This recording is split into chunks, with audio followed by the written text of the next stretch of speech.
Hi class, this is Miss Cook. I figured I'd come on and go over quick check 3 in 3-7.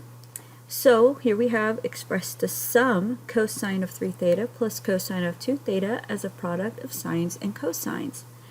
So here we have a sum and we want to express it as a product. So that is a sum to product formula. So I'm going to bring up my handy dandy formula cheat sheet. And since my sum contains a cosine in both terms, I'm going to use the third one here. So cosine of alpha plus cosine of beta equals this whole right-hand side here. 2 cosine of alpha plus beta over 2 times cosine of the quantity alpha minus beta divided by 2. Alright, so here you might, just a quick note, have noticed that we have switched in some of these sections and in the book in general between different notations for your angles. Sometimes we'll represent things with an x as your angle. Sometimes it's theta. And sometimes we use alpha and beta. X is very common if you are working with solving an equation. Theta is really common if you're just working basic trig. Alpha and beta, the reason we're using alpha and beta here is to distinguish that alpha and beta are two different angle values. Otherwise, if alpha and beta were the same, we would not need a sum to product formula to figure this out. We could just combine the two terms, okay? But if alpha and beta are different, we need a specific way to simplify that. All right, and that's what the sum to product formula is going to do for us. Okay, so 2 cosine alpha plus beta over 2 times cosine alpha minus beta over 2.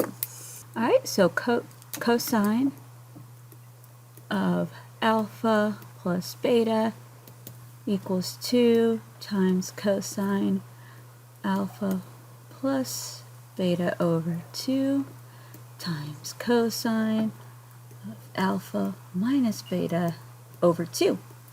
Okay, so now we have to determine what my alpha is going to be and what my beta is going to be.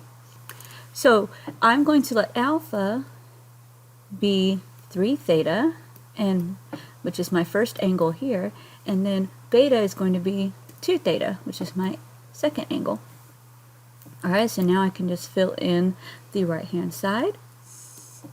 So 2 cosine of 3 theta plus 2 theta, that quantity divided by 2, and then times cosine of 3 theta minus 2 theta, and that quantity divided by 2. Alright, so now let's work on a little bit of simplification inside those parentheses. So 2 theta plus 3 theta plus 2 theta is 5 theta, so we get 5 theta over 2. And then 3 theta minus 2 theta is theta over 2.